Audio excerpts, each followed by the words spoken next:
Hello OSQ, I have a question involving 6 recurrence relations and finding their generating functions. Can you help? Can I see that?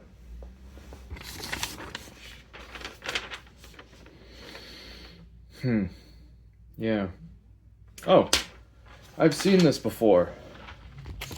This is actually in Kenneth H. Rosen's Discrete Mathematics and Its Applications, 8th edition. So, let's get to brass tacks.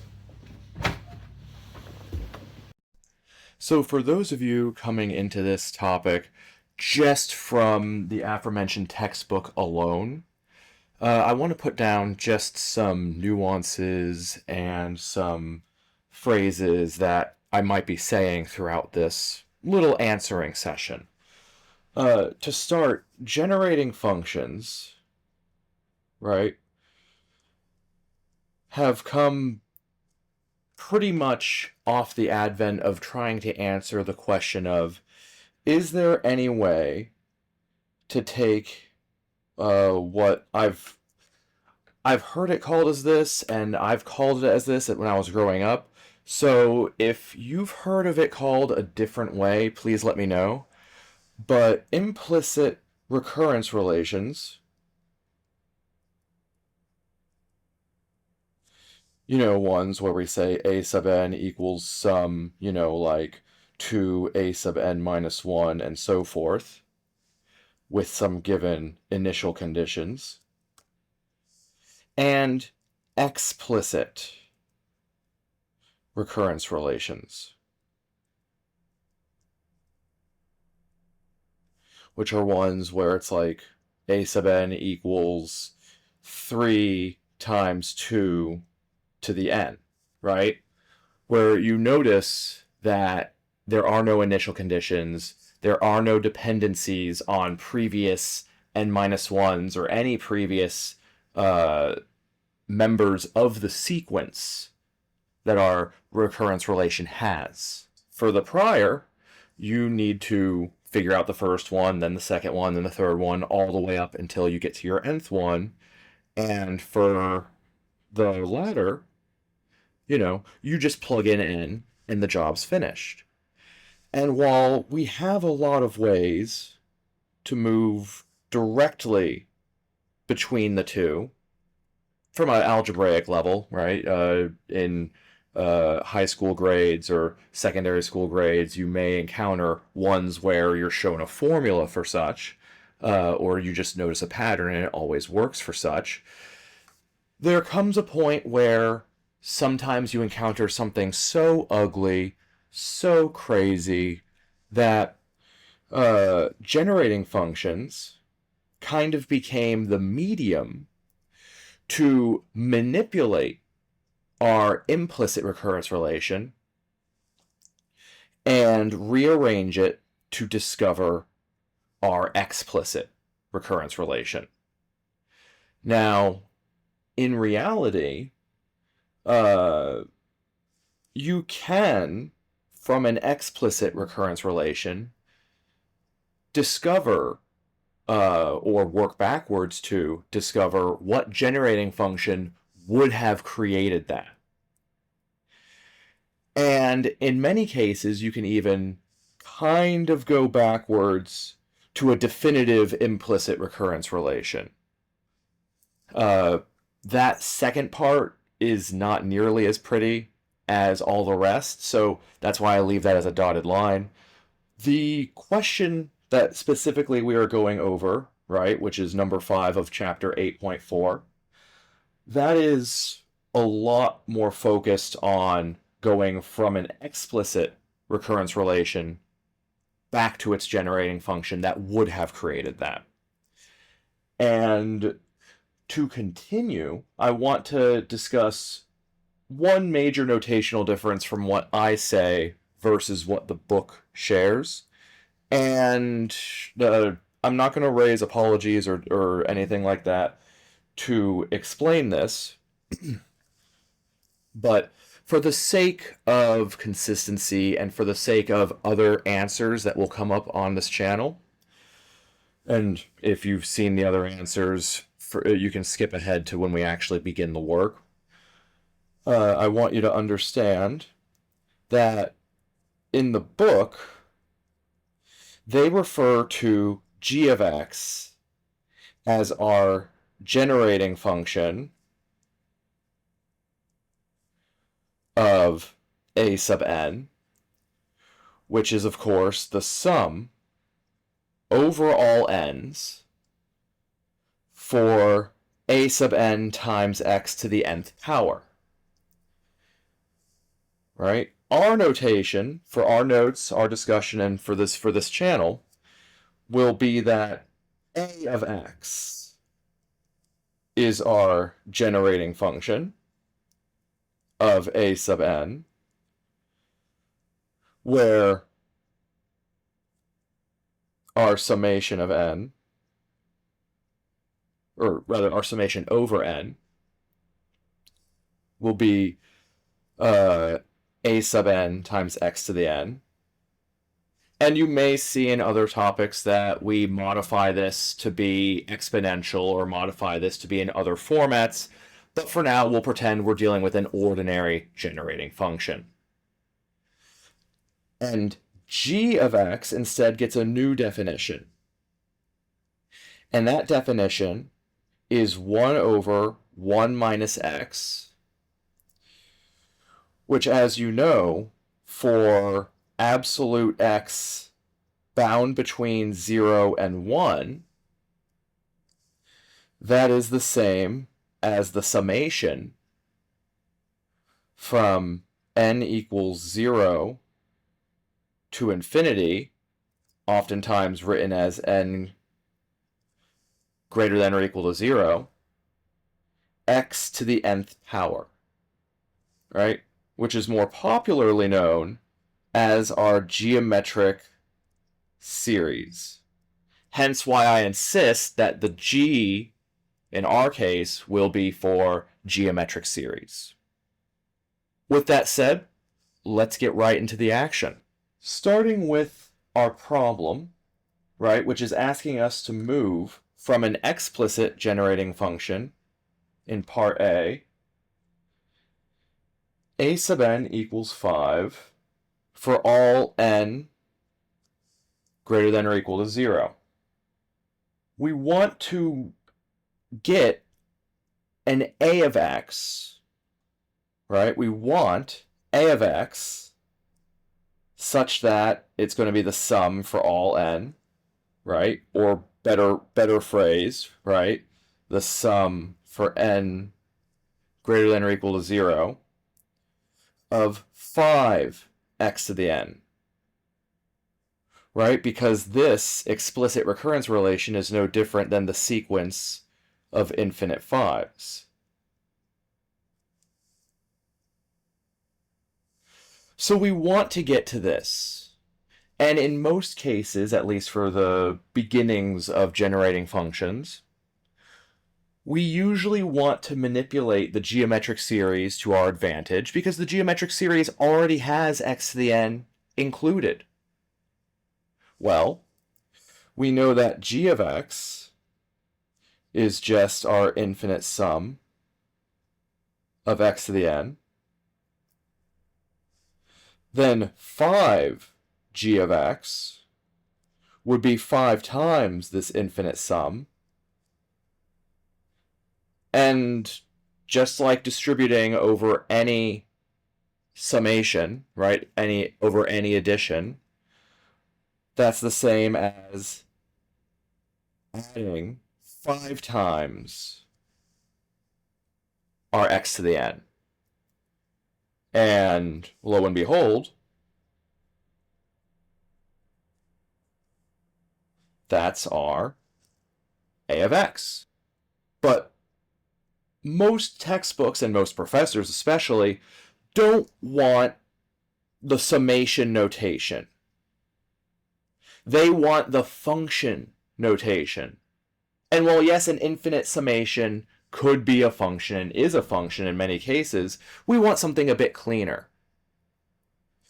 So, with that in mind, right, g of x is 1 over 1 minus x. Then 5 times g of x would equally be 5 over 1 minus x, and that would be your answer to the generating function of a sub n equals 5. Now, if you're coming from a course with a professor who's very specific about notation, or specifies that they want g of x to be referred to as the generating function, then make sure on any exams, any homeworks, any assessments of any kind, you follow their preferences over mine. There's your answer to this question. Now, part B jumps into something a little spicier, but only by a little. It wants a sub n equal to 3 to the n for n greater than or equal to 0. Let's start from the beginning, and this may or may not require some extra studying from students who are not as comfortable with the geometric series.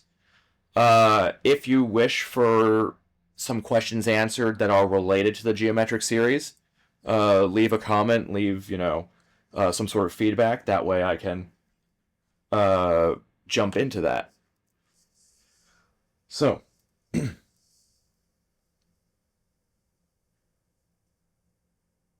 we're going to hop back to our geometric series. And if you're not entirely sure why I'm about to bring out the geometric series, or you're not making that mental link to why the geometric series is going to help us here yet again, I urge you to please leave a comment and explain, which part of this, whether you want me to tackle a particular question that helps elaborate more on the geometric series, or whether you want just more geometric series involved videos. Leave a comment. Now,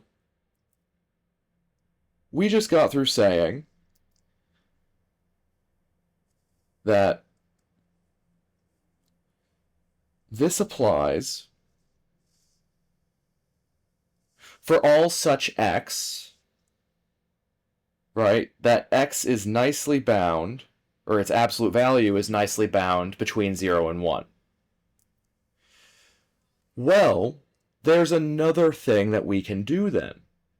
If that's the case, then wouldn't it also be true if it's bound, or rather defined, for some u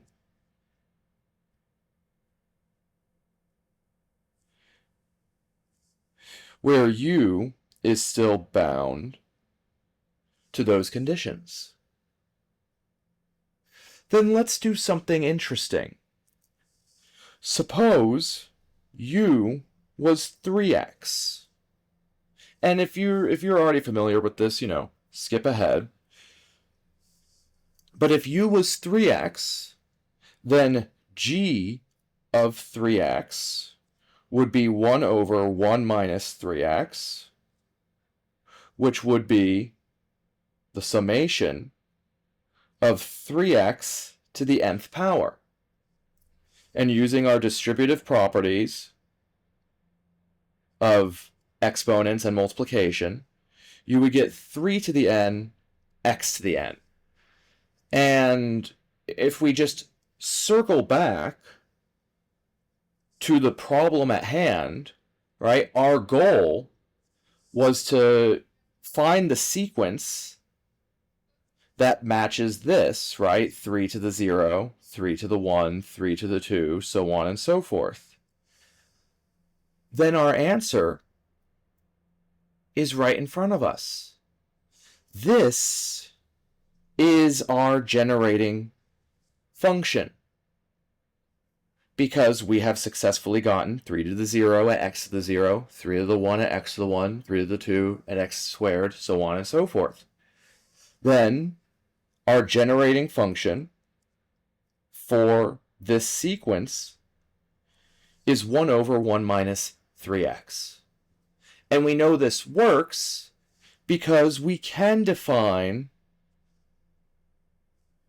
some x that satisfies this interval, right? This would be more appropriate to rewrite if we had to prove this more formally as x now bound between 0 and 1/3, right? So a little bit of a twist, but nothing to write home about just yet.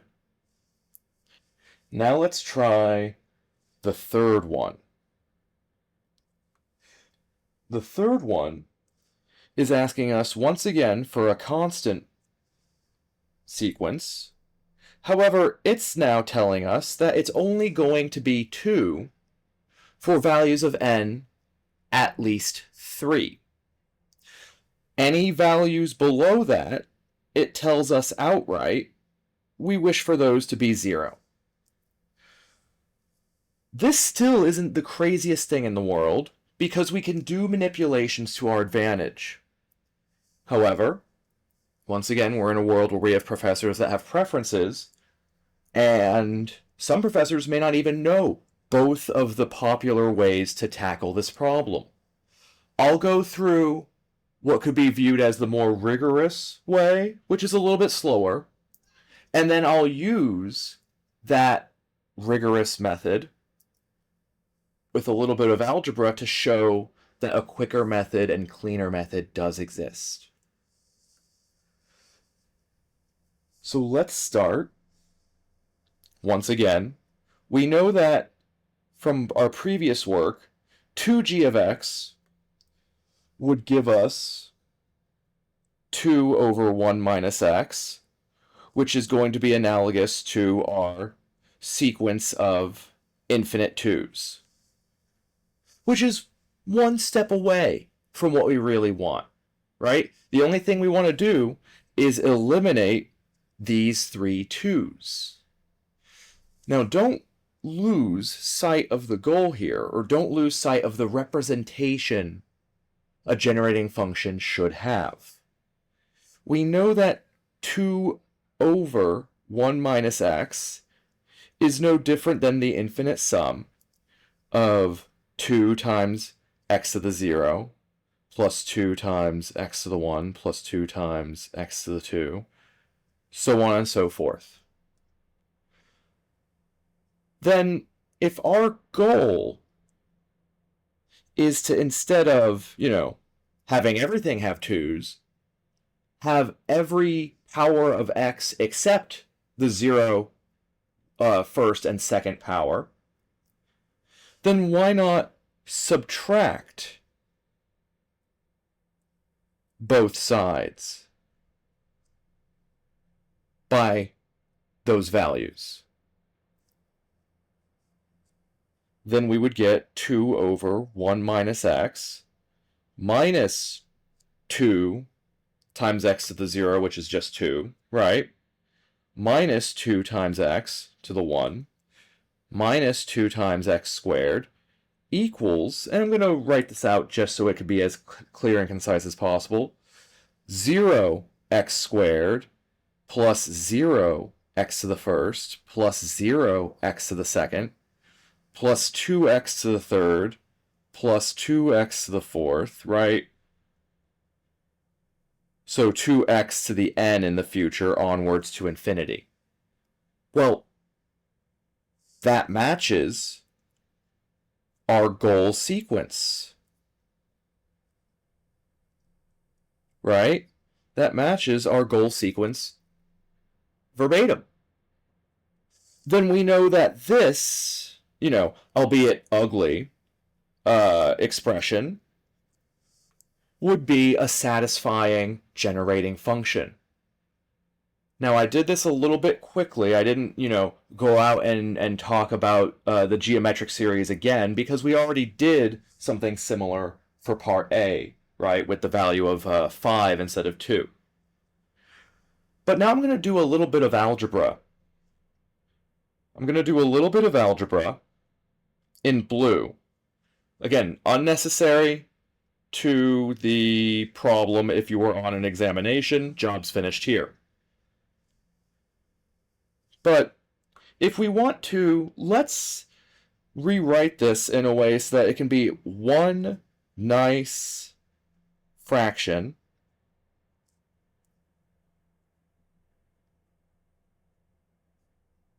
and see if it might illuminate something that will make us beg a new question. Could we think about this a different way?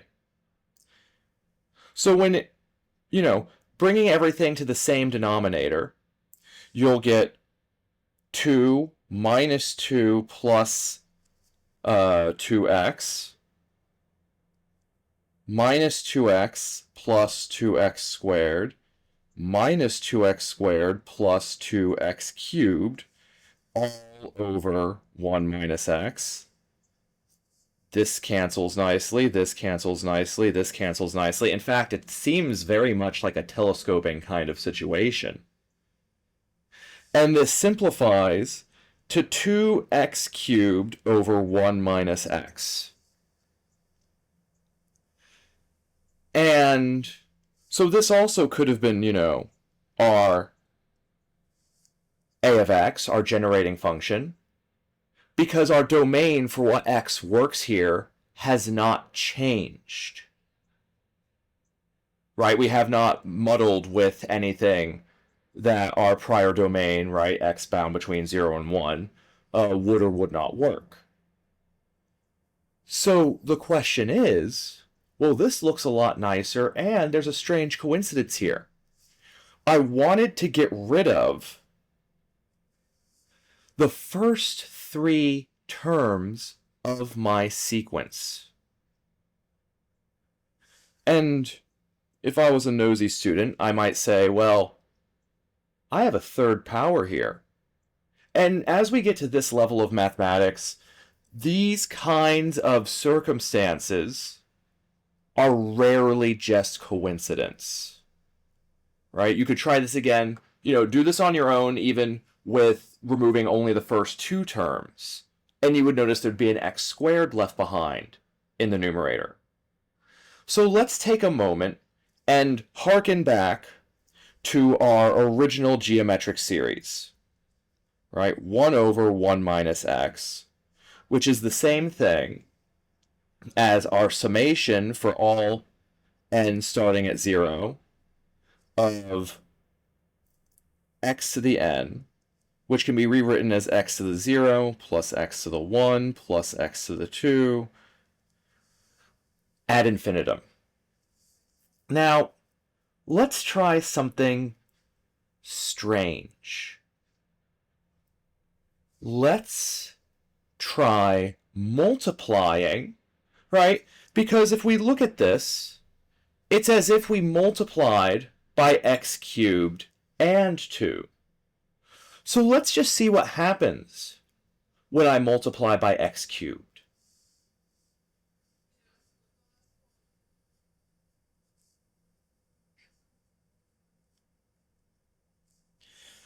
When I multiply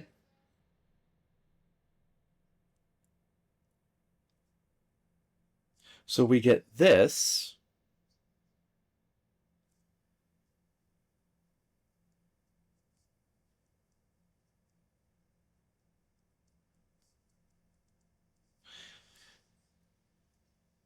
and I know this is a baby steps situation here, but I won't apologize for making things easier for those who need the extra ledge. Then this becomes the summation from n starting at 0 of x to the n plus third power. N plus third power, n plus 3rd power. The power at which it is n plus 3. Which is going to be the same as the summation of x cubed plus x to the 4th plus x to the 5th going on. And you might say, well, doesn't that sort of break what we're looking at? Because you might say, well, now it's no longer, fitting our mantra of, our particular a sub x, or a of x, right? Our particular generating function should be, for all the n that we care about, it's a sub n times x to the n, not a sub n times x to the n plus 3. We've ruined it, so to speak. Not quite. Not quite. Because while I've seen some students in the past say, well, this is no different than starting at 3, right, and saying it's x to the n, which does help us in other problems in other cases, I'd like to argue instead, or to say instead, that this is no different than saying 0 x to the 0 plus 0 x to the 1 plus 0 x squared, and then our regular x to the third, x to the fourth, x to the nth that are above, which has now fitted the one problem that this sequence had that was different than all the others. Then if that's the case, right,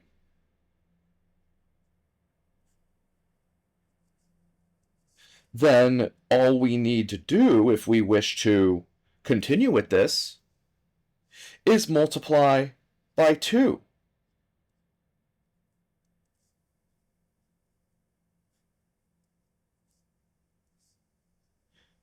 So now we have, for n greater than 0, 2x to the n plus 3 equals still the same 0x to the 0, 0x to the 1, because that 2 is not multiplying there, right? Or even if you did, 0 times 2 is still 0.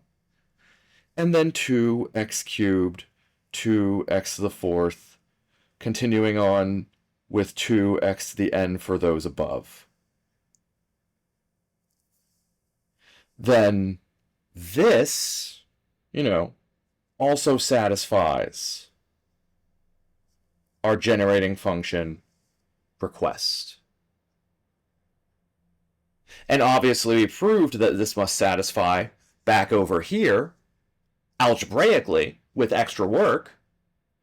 But if we had started blank, and instead of focusing on making sure that our sequence always had this nth power, or rather our summation always had this nth power, that we're willing to manipulate the nth power so long as the powers that are relevant to our sequence have their coefficients match what we want. Then this, in some cases, may be even faster than trying to do the subtraction of all the other parts. Right? If you were asked to make the same sequence but with 0 for 7 terms or 10 terms, it would be much nicer to just say, whatever your constant is times x to the 10th over 1 minus x, rather than subtracting 10 terms.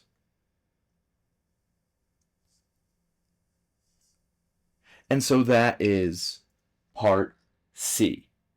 Now, part D is where we kind of get one new thing and then a combination of all the things that we've seen so far. We have a sub n equals 2n plus 3, once again, for all n at least 0. Well, we know that summations, right? If we have two separate summations that go over the same domain, then we can rewrite them as one summation combined over that additive operation. And life is good that way. Then you'll be happy to know whenever you see an additive operation in any recurrence relation, be it implicit or explicit, then we can treat each term separately and add them later. then that means we want to find a generating function for 2n and a generating function for 3. Well, we already know the generating function for 3, right? That's going to be 3 times the geometric series, right? That's just going to be 3, 3, 3, 3, 3, which is 3 over 1 minus x. And already we've knocked out one part of this, which then lends us to the next part. This is the first time we've seen n not as a power, but as a member of the bases, or rather, with a coefficient that's a number by it. So, as we're wont to do at this point, let's consider our geometric series once again. You can see that there's a pattern happening here. Our geometric series, of course, being able to be said in 3 different ways, all of which being the same thing for some bound x, has a secret behind it. And that secret is made clear after calculus. Let us differentiate. So we'll say that we differentiate all of these. And once again, we're going to do this with baby steps in mind, because some apt students may have some flags raised by how cavalier I will be with this differentiation. The differentiation here becomes 0 plus 1 plus 2x, right, plus 3x squared, and so on. The differentiation here, we're going to leave for a moment. The differentiation here, though, right, is going to be 1 over 1 minus x squared. And for those who need the baby steps for why that happened, because perhaps it's been a few years since you've done calculus, recall that 1 over 1 minus x is the same thing as 1 minus x to the negative 1 power. Then using our power and chain rule, we would get negative 1 times 1 minus x to the negative 2, and then the derivative of the stuff inside, which would just be negative 1, because 1 minus x's derivative is negative 1. The negative 1's canceled. We're left with 1 minus x to the negative 2 power, which is 1 over 1 minus x squared. Now, I want to note something very peculiar here. You'll see that I've purposefully separated out our 0 and 1 here, and there's a reason for this. The reason is, let's suppose we multiplied back our x's. And the reason I'm saying this is, back over here, this was a silent x to the 0th power. Over here, this was an x to the 1st power, which means that this, we already know that a constant's derivative is 0. Then, since we're dealing with x that are non-zero, right? Remember, our x is bound above 0, or even below, bound away from 0, we'll say. Then it hurts nobody, calculus, professors and students, forgive me, to say this was the same thing as x to the 0 times x to the 0 minus 1 power. Just as it hurts nobody to say this was x to the 1 minus 1 power now, x to the 2 minus 1 power here, x to the 3 minus 1 power here, so on and so forth. Because at the end of the day, even if we wrote it as x to the negative 1 power, 0 times that is still 0, since x could never have been 0. Then, if we multiply by x across all of this sordid tomfoolery, then suddenly, and again, this 0 here eliminates everything we're doing anyways. So this is no different than 0 to the, 0 times x to the 0, plus 1 times x to the 1, plus 2 times now x to the 2, plus 3 times now x to the 3, and so on and so forth. Because again, that multiplication of x is distributed across everything. And this is still 0 by all regards. Then, we can imagine then that our derivative upon this summation notation is unharmed, meaning we do not have to shift our n at all.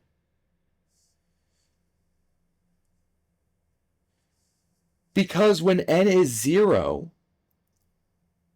then 0 times x to the negative 1 power is no different than 0 times any other power of x. And so our initial starting value of n does not have to shift. And we can be sure of that because of our bounds of x. Then when we multiply by x over here, right, then that's going to be bringing back a power of x. So we're adding 1 to our n minus 1, which is back to n. And notice, right, 0 matches 0, 1 matches 1, 2 matches 2, 3 matches 3. And over here, not that there is a negative 1 term, because we don't look at the negative 1 term, right? So this term, for all intents and purposes, is omitted by the derivative. It would be 1 at the 0th power, 2 at the first power, 3 at the second power. Okay, so yeah, it'll be n at the n minus 1th power. And since we don't care about the n's that are less than 0, then we're okay with this as an intermediate product, right? Obviously, if we needed to use the derivative for other things, we can do other manipulations. But as an intermediate part, this was a sound definition. So here we are. We have now created a generating function for if n was a term in our explicit definition. But we don't want n, we want 2n. Well, say less. That's just 2 times what we just did, which is going to be 2x over 1 minus x squared, which is, for all n greater than or equal to 0, 2n x to the n, which is our, rather, is equivalent to our request to find what creates 2n. So then, if this creates our 2n, wait, let me restart. So then if this creates our 2n, right, is a generating function for if we were just asking for 2n, and this is our generating function for if we were just trying to create 3, then our total generating function would be the sum of these two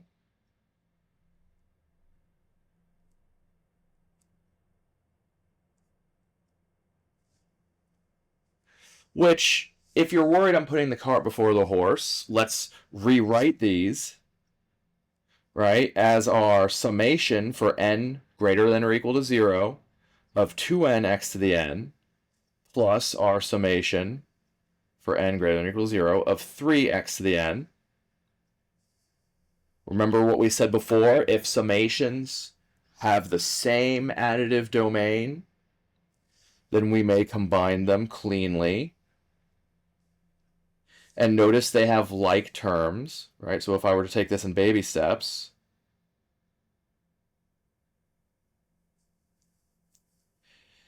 then this would be the same as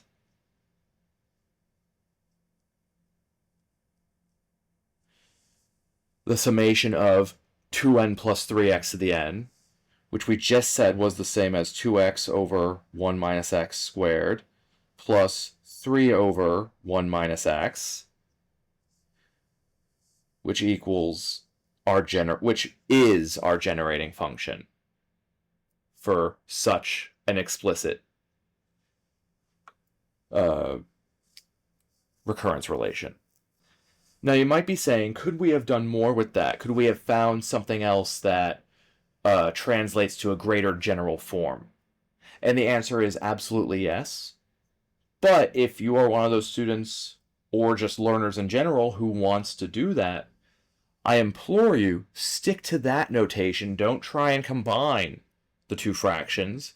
Look at each fraction individually and you will see the pattern clearly with one or two more such examples. Now it's time for part E. Part E, I recommend every student, even if their professor did not suggest that they do this problem, still looks at this problem with great intensity. Suppose we needed to make a generating function for this. Now the first thing that should pop out in this problem is, well, if I were to write this sequence out, right, 8 to the 0, 8 to the 1, this continues until we get 8 to the 7, 8 to the 8, but then, 8 choose 9, right, or the combination of 9 choices out of 8 objects, right, is 0, right? Everything from this point on is 0. So this is a finite sequence, or rather a sequence with finite non-zero terms. Well, we could try and be messy and look back to our geometric series, which is an infinite sequence, and ask it, pretty please, could you help us here? Now I know that n is our amount that we're choosing, but I want to discuss this with n is the pool of which we are choosing from, and k is our amount of choosing. And then when it serves us, we will flip them back. Recall that this particular pattern, which many know as Pascal's triangle, despite Pascal not being the first known discoverer of this pattern, is also our pattern that illustrates binomial relationships. Right? More specifically, if we say n is 0, right, on this part, n is 1 here, if n refers to the row and k refers to the, kth member of row n, then you'll notice down the line at row n, this is n choose 0, n choose 1, right? So on and so forth, towards n choose k, so on and so forth, n choose n minus 1, all the way to n choose n. And depending on whether or not your professor, teacher, or your own discovery of this has gone on, and the textbook does cover this conceptually, this pattern also mimics the coefficients for 1 plus x to the nth power. Meaning that 1 plus x to the nth power will break down into n choose 0, x to the 0, plus n choose 1, x to the 1, all the way to some n choose k, x to the k, which is between n choose 0 and n choose n, x to the n.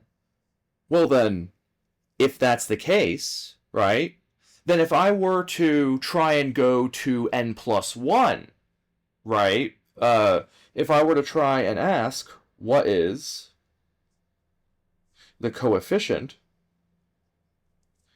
of x to the n plus 1 in this, right, in this particular generating function, if we were to say this is our generating function, well, then the answer would be 0. Because there is no n plus 1 term for this particular generating function.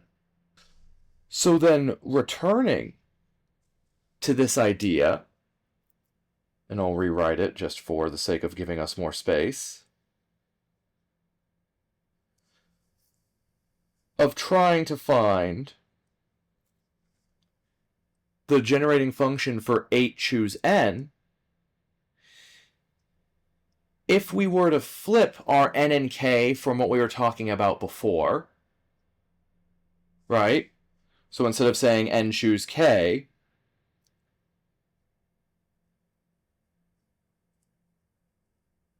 right, this is the summation from k equals 0 to n of n choose k, x to the k. If I were to swap notation of n with k, then this is identical to saying 1 plus x to the k equals the summation from n equals 0 up to such k choose n, x to the n. Which matches what we're asking for here, right? We're asking for 8 as our quote-unquote k. Then that means our generating function would be 1 plus x to the 8, which is the summation from n equals 0 to 8 of 8 choose n, x to the n. Right? At the end of the day, the correct answer is here, said and done, because we're using 8 as our quote-unquote row of that triangle that shows our binomial relation. Now, if you felt that E really was a different kind of challenger, perhaps one that challenged your understanding, I do urge you to go back to the text or go back to any other relevant text and circle back to your binomial expansions, your binomial expressions. But if you feel confident in your understanding, then I want to take a moment and discuss binomials with you for a moment. So we know that in combinatorics, right, n choose k can be written as n factorial over n minus k factorial times k factorial.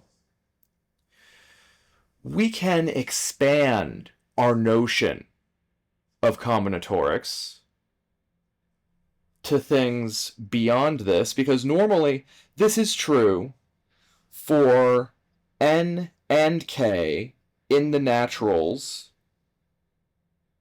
including 0, right? In the naturals, we'll say with a 0 on the bottom, meaning we're including 0. But what if we wanted to expand our horizons and look at, well, what if n was in other places? What if n was not in the naturals? And we actually can expand our definition if we step away from factorial somewhat. Because the trouble behind factorial, and if you heard the term gamma function before, you'll immediately realize that we're dealing with something dicey, is analytically it tends toward very obscure things as we go towards negative integers. However, if we expand our definition such that n will now capture to be in the reals, but we restrict k to still be within that naturals including 0 section, then we can say our n choose k instead becomes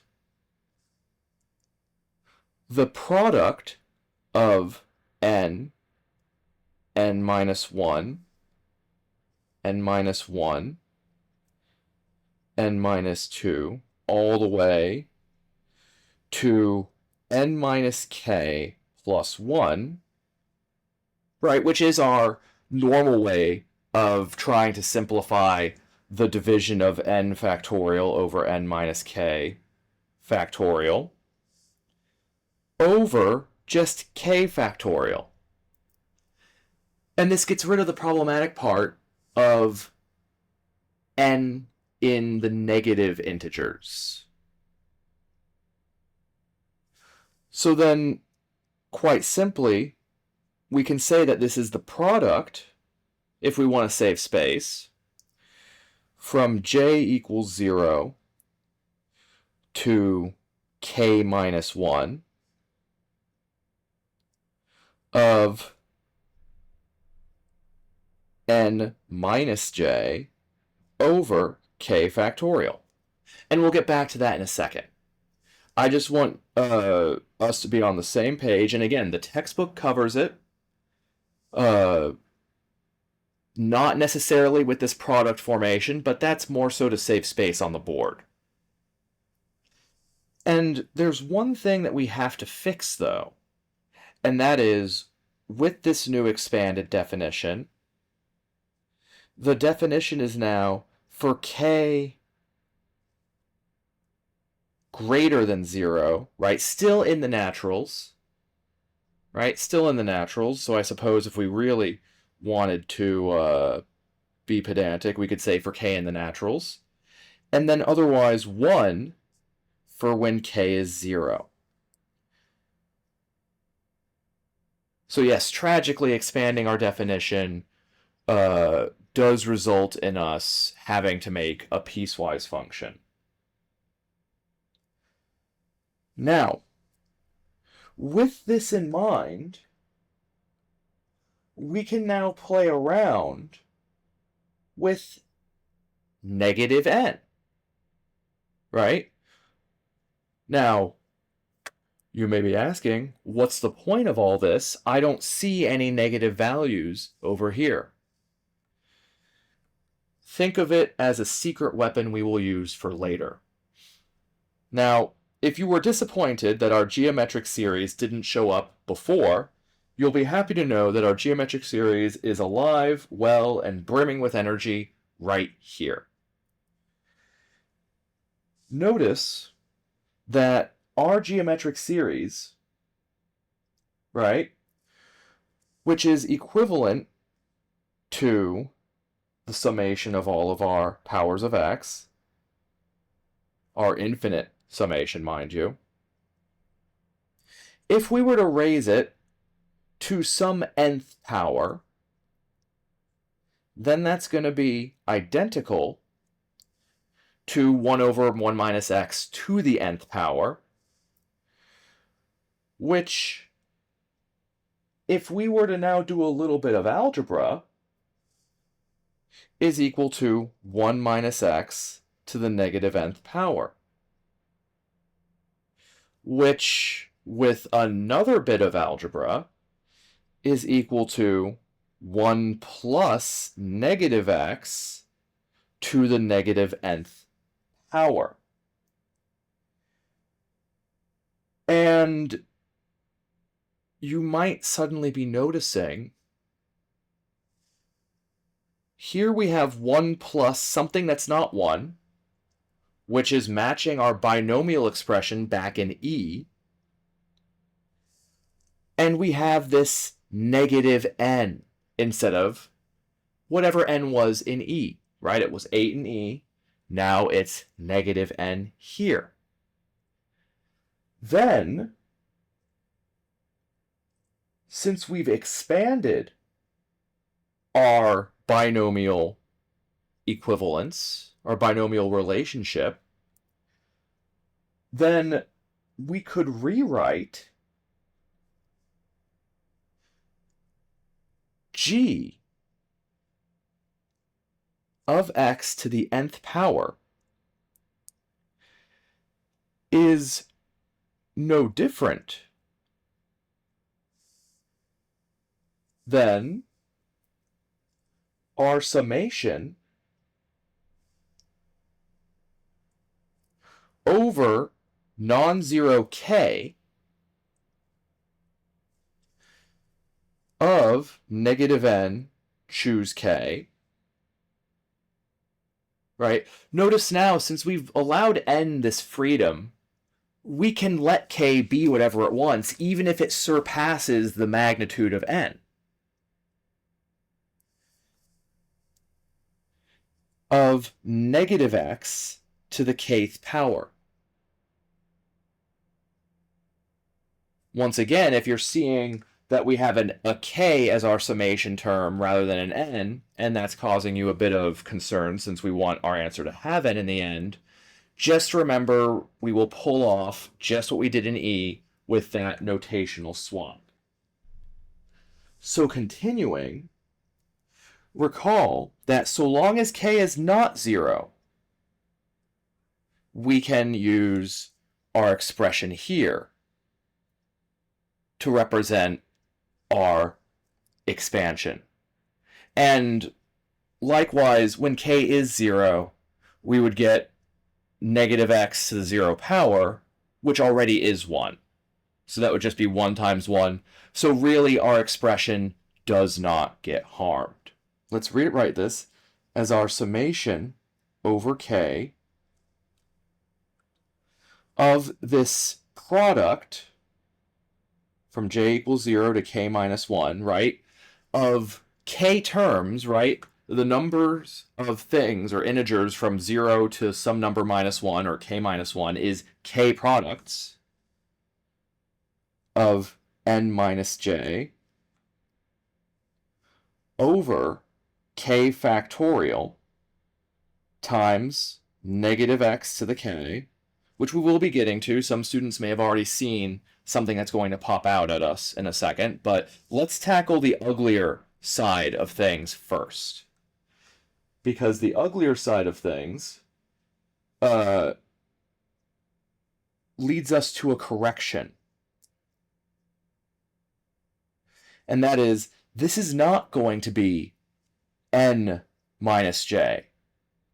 Remember, that's only if it was n choose k. This is negative n choose k, which means it's going to be negative n minus j, which we could say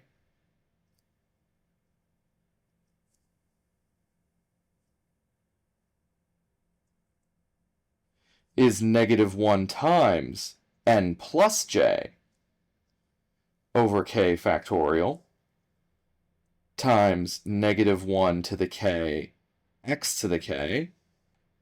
Right, we pulled out that negative 1 here just for the sake of getting it ready. Now think about this. I have k terms I am multiplying here.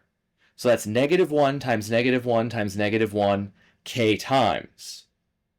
So that's going to be -1 to the k times the product from j equals 0 to k minus 1 of n plus j all over k factorial times -1 to the k, x to the k. -1 to the k times -1 to the k is -1 to the 2k.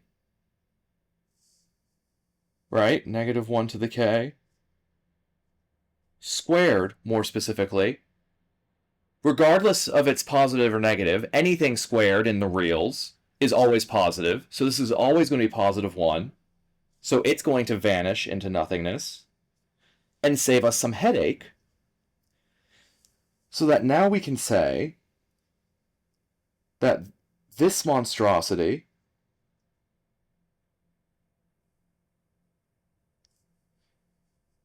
is some product of n plus j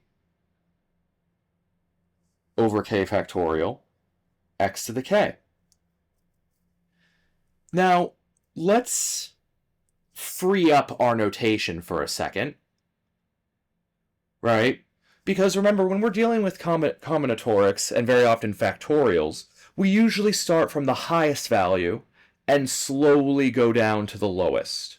Well, now since we're adding, right, instead of subtracting, our highest value would then be n plus k minus 1.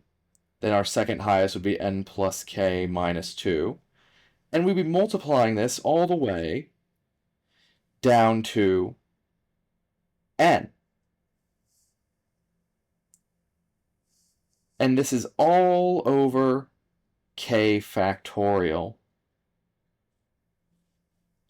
Don't forget our summation here, as ugly as we've just squished it in. Now, notice something, right? This is factorial-esque. If this terminates at n, and we started at n plus 1 minus k, then we know that this is the same as our summation of n plus k minus 1 over, right? If we're stopping at n, then clearly we're dividing by n minus 1, and there's our factorial, and there's our k factorial, and there's x to the k for all k greater than or equal to 0. Once again, if you are not ultra familiar with this notation or with what this is leading us to, I urge you to please go back to your combinatorics beginnings, or rather your binomial beginnings, because then you'll know with a little bit of study, and I'll share the pages of this specific textbook where you can find this. But g of x to the nth power will be equal to our summation of k for all k greater than or equal to 0. This is equivalent to n plus k minus 1, choose k, x to the k. Now, remember, we had already gone through saying our original problem up here was using n as our iterator. So, to prevent us from running into, well, our generating functions using k instead of n, let's swap our notation between n and k, and we'll get this g of x to the k equals our summation for non-negative n, right, for n greater than or equal to 0, of k plus n minus 1, choose n, x to the n.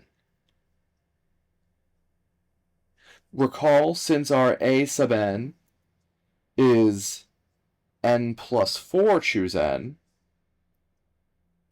that if we want this to be our a sub n, then we're looking for what k plus n minus 1 choose n is equivalent to that, which means that we're looking for when n plus 4 equals k plus n minus 1. The n's are gone. The 1 hops over, which means our k is 5. Which means g of x to the 5th power equals r infinite summation of n plus 4 choose n x to the n. So then whatever this is going to be our a of x. But again, we don't want the summation form, we want the actual functional expression. Well, g of x to the 5th is just 1 over 1 minus x to the 5th, which is 1 over 1 minus x to the 5th. Either way, both of which would have been correct answers to this question. What a ride, huh? All that work just to be told, oh, our stars and bars method is just powers of the geometric series. Who would have thought?